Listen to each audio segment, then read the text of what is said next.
In this video, I'll show you how to fix Roblox Error Code 279 quickly and easily.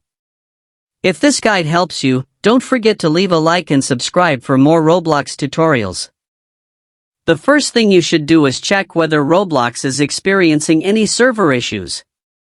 Open your web browser, search for Roblox status, and make sure all Roblox systems are operational.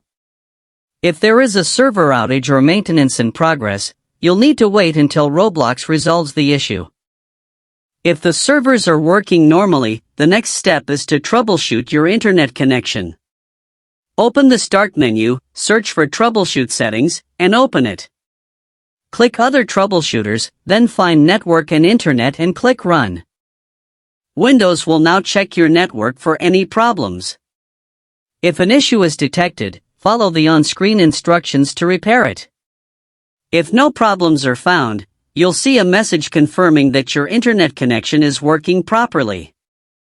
If you're still getting error code 279, try restarting your Wi-Fi adapter, rebooting your modem or router, and then reconnecting to the internet before launching Roblox again.